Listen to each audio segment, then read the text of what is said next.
السلام عليكم ورحمة الله وبركاته. الحمد لله وكفى وسلام على عباده الذين اصطفى أما بعد فأعوذ بالله من الشيطان الرجيم بسم الله الرحمن الرحيم من قتل نفسا بغير نفس أو فساد في الأرض فكأنما قتل الناس جميعا أو كما قال عليه السلام। সমস্ত প্রশংসা সেই বিশ্ববিধাতার আরশে আজিমে যিনি আমাদের প্রিয় মাতৃভূমি ভারতবর্ষকে বেঈমান কুচক্রী ব্রিটিশদের হাত থেকে পবিত্র করে স্বাধীন ভারতে বসবাসের সুযোগ দিয়েছেন। সেই রব্বে কারিমের শানে বলি, সপ্তসাগর কালি করে বৃক্ষরাজি মসি, লিখে লিখে শেষ হবে না তোমার গুণরাশি। তারই বাদ অসংখ্য অসংখ্য দরুদ ও সালাম বর্ষিত হোক বিশ্ব মানবতার মূর্ত প্রতীক, মানুষ্য জাতীয় ভাই জগতের কান্ডারি, নাস্তিকের মরুপ্রাণ ঝান্ডা উত্তোলনকারী সেই দেশ মহামানব জগৎ মুহাম্মদ রাসূলুল্লাহ সাল্লাল্লাহু আলাইহি ওয়াসাল্লামের শানে বলি, তুমি চঞ্চলের চেয়ে সুন্দর, তুমি পুষ্পের চেয়ে মনোহর, লাউ সালাম আজে বাড়ি বাড়ি সকলে বলি সাল্লাল্লাহু আলাইহি ওয়াসাল্লাম। সর্বোপরি জানাই আজকের 15 আগস্ট স্বাধীনতা দিবস উপলক্ষে লবঙ্গেসকে হানাফিয়া মাদ্রাসার নয়নের মণি, লবঙ্গেসকে হানাফিয়া মাদ্রাসার কলিজার টুকরা, লবঙ্গেসকে হানাফিয়া মাদ্রাসা যার বদৌলতে তিল তিল তিল তিল করে আজকে হানাফিয়াতে পরিণত হয়েছে, সেই লবঙ্গেসকে হানাফিয়া মাদ্রাসার প্রধান শিক্ষক বড় হুজুর মহাশয়, হানাফিয়া মাদ্রাসার সমস্ত শিক্ষক মণ্ডলী ও দূরান্ত থেকে আগত আল্লাহ বীর নবী প্রেমিক দেশ প্রেমিক শ্রোতা মণ্ডলী সকলকে শ্রেণী বিশেষ আন্তরিক সালাম ও শুভেচ্ছা জানাই। দেশ প্রেমিক সম্মানিত উপস্থিতি, নিশ্চিত আমরা জানি আজ 15ই আগস্ট স্বাধীনতা দিবস। 15ই আগস্ট 1947 ভারতবর্ষ স্বাধীনতা লাভ করেছিল। আজ 15ই আগস্ট 2024, আজ থেকে 78 বছর পূর্বে এদেশের মাটিকে স্বাধীন করতে রক্ত দিতে হয়েছিল গান্ধীজির। প্রকৃত ইতিহাস তার সাক্ষ্য বহন করে চলেছে যুগ যুগ ধরে। এদেশের মাটিকে স্বাধীন করতে রক্ত দিতে হয়েছিল গান্ধীজির, প্রাণ দিতে হয়েছিল ভগৎ সিং এর তিলক মাঝি ও মাস্টারদা সূর্য সেনকে। এদেশের মাটিকে পবিত্র করতে রক্ত দিতে হয়েছিল মাওলানা মুহাম্মদ আলী শওকত ও আশরাফুল্লাহকে। এছাড়াও নিজের প্রাণ দিয়ে দেশকে রক্ষা করেছেন শহীদ আজম আশরাফুল্লাহ। এদেশ মুক্তি পেয়েছে ও তৎকালীন সর্বভারতীয় নেতা আহমদুল্লাহ, যার মাথার দাম ধার্য করেছিল 50,000 টাকা। ওই সমস্ত নরঘাতক কুচক্রী ব্রিটিশ শাসকরা শুধু এখানেই ক্ষান্ত নয়, নিজের পবিত্র শরীরকে পবিত্র দেহকে জেলখানার মধ্যে পচিয়ে দিয়েছে মাওলানা মুহাম্মদ উবাইদুল্লাহ। এনাদের আত্মত্যাগ, এনাদের আত্মবলিদান ইতিহাসের পাতায় কি ওঠার যোগ্যতা রাখে না? প্রিয় বন্ধু, এদেশ মুক্তি পেয়েছে জেল গড়ে 1 কোটি মুসলমানের আত্মবলিদানে, ফাঁসি হওয়া 50 লক্ষ মুসলমানের প্রাণের বিনিময়ে। কিন্তু বড় দুঃখের সঙ্গে বলতে হয়, কিংসফোর্ডকে হত্যা করতে গিয়ে ব্যর্থ ক্ষুদিরামের নাম আমরা ইতিহাসের পাতায় পাতায় দেখতে পাই, কিন্তু সেই নরঘাতক কিংসফোর্ডের হত্যাকারী আশফাকুল্লাহর নাম আজ ইতিহাসের পাতা থেকে মুছে ফেলা হলো। কি দোষ করেছিল আশফাকুল্লাহ, কি অপরাধ করেছিল আশফাকুল্লাহ, কি দোষ ছিল আশফাকুল্লাহ, কিসের বিনিময়ে আশফাকুল্লাহর নাম আজ ইতিহাসের পাতা থেকে মুছে ফেলা হলো? প্রিয় বন্ধু, এ মাটি যেমন গান্ধীজির, সুভাষচন্দ্র বসুর দেশের মাটি, ঠিক তেমনই মনে রাখা দরকার এ মাটি মাওলানা মুহাম্মদ আলী শওকত আলী ও ফুরফুরার বীর আবু বকর সিদ্দিকের দেশের মাটি। কিন্তু বড় পরিতাপের বিষয় হলো বিপ্লবী মীর কাসিম, সংগ্রামী সাইফুদ্দিন কিচলু, আল্লামা ফজলে হক খয়রেবাড়ি, যাদেরকে ব্রিটিশদের ভুলে টাকাতে এ পৃথিবী থেকে মুছে ফেলা হলো। কেন তাদের নাম আজ ইতিহাসের পাতা থেকে মুছে ফেলা হলো? কি দোষ করেছিল তারা, কি অপরাধ করেছিল তারা, কিসের বিনিময়ে আশফাকুল্লাহর নাম আজ ইতিহাসের পাতা থেকে মুছে ফেলা হলো।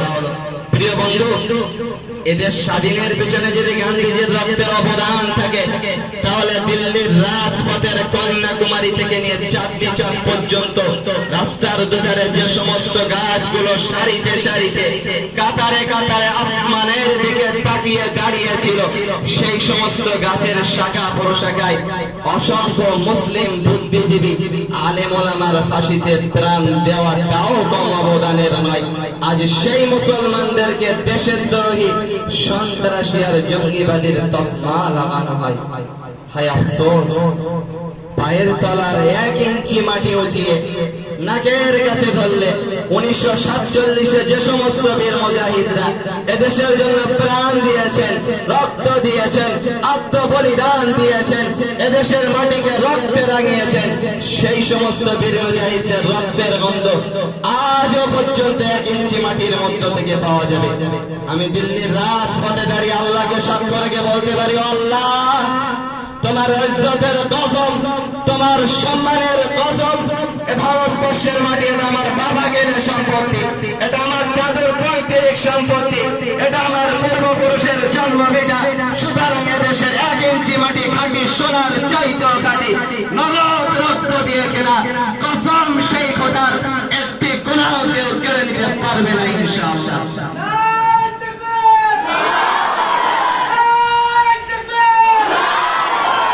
সম্মানিত উপস্থিতি, আজ সেই মুসলমানদেরকে দেশের দ্রোহী, সন্ত্রাসী আর জঙ্গিবাদীর তকমা লাগানো হয়। কোথায় ছিলে সেদিন যেদিন তোমার ঘরের মা বোনেরা ইংরেজদের চাকর চাকরানিতে পরিণত হয়েছিল? কোথায় ছিলে সেদিন যেদিন এই ভারতবর্ষের নিরীহ ভারতবাসী তারা তাদের স্বাধীনতা হারাতে বসেছিল? কোথায় ছিলে সেদিন যেদিনে ভারতবর্ষের দিনমজুর কৃষক তারা তাদের মূল্যের ন্যায্য মূল্যটা যখন বুঝে পেত না? কোথায় ছিল সেদিন? আজকে মুসলমানদেরকে দেশের দ্রোহী, সন্ত্রাসী, জঙ্গিবাদের তকমা লাগাও। কোথায় ছিল সেদিন তুমি যেদিন তোমার ঘরের মণিপুরের 2 বোন ধর্ষিত হয়ে রাস্তায় কলঙ্কিনী হয়ে ঘুরেছিল? কোথায় ছিল সেদিন যেদিন তোমার নাতি নাতনির বয়সে আসিফা বানু যখন ধর্ষিত হয়ে রাস্তার উপর পড়েছিল? কোথায় ছিল সেদিন যেদিন আমার বড় বোন মুস্কান যখন চক্রান্তকারীদের কাছে চক্রান্তের শিকার বেনেছিল? কোথায় ছিল সেদিন যেদিন আমার কলিজার টুকরা ভাই জুনায়েদ খানকে যখন কুপিয়ে কুপিয়ে হত্যা করা হয়েছিল? আজকে তুমি মুসলমানদেরকে দেশের দ্রোহী, সন্ত্রাসী আর জঙ্গিবাদীর তকমা লাগাও। আজকে যারা মুসলমানদেরকে দেশের দ্রোহী, সন্ত্রাসী আর জঙ্গিবাদের তকমা লাগাবে, তোমরা ভারতবর্ষ থেকে মুসলমানদেরকে উৎখাত করার নীল নকশা আঁকবে। আর এদেশের 30 কোটি মুসলমান যারা পয়গম্বর ইসলাম হযরত মুহাম্মদ মুস্তাফা সাল্লাল্লাহু আলাইহি ওয়াসাল্লামের শিক্ষা দীক্ষা নিয়ে যারা চলে, তারা নববধূর মতো পায়ে আলতা লাগিয়ে হাতে চুড়ি পরে বিড়ালের মতো ঘরে বসে থাকবে না। বিড়ালের মতো 500 বছর বেঁচে থাকার কোনো লাভ নাই। সিংহের মতো 1 ঘন্টা বাঁচতে চায়।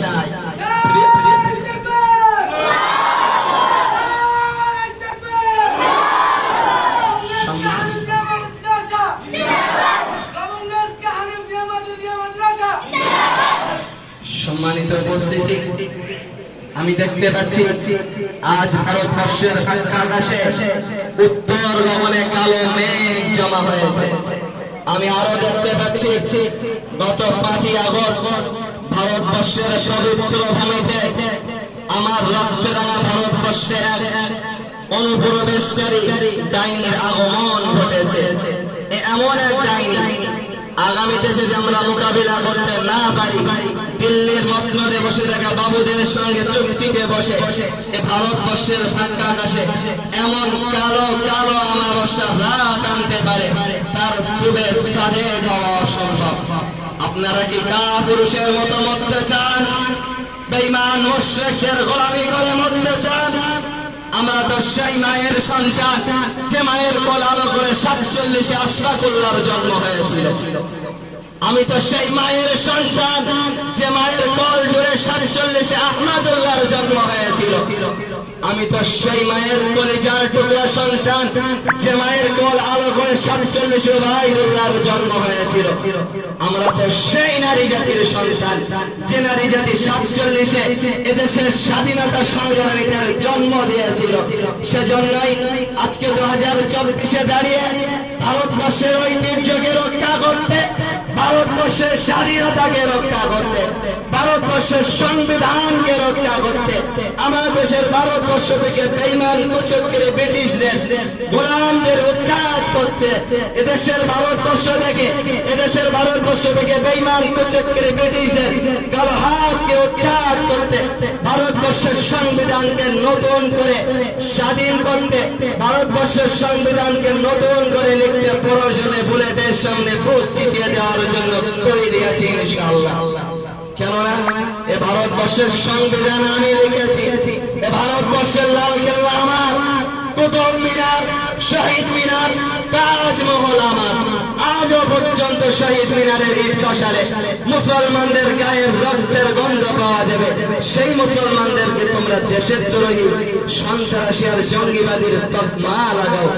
এ দেশের 30 কোটি মুসলমান যারা পয়গম্বরে ইসলাম হযরত মুহাম্মদ মুস্তাফা সাল্লাল্লাহু আলাইহি ওয়াসাল্লামের শিক্ষা দীক্ষা নিয়ে যারা চলে, তারা বাই চান্স ইন্ডিয়ান নাই, বরং তারা বাই চয়েস ইন্ডিয়ান। আমরাই প্রকৃত ভারতবাসী, দেশকে ভালোবাসি।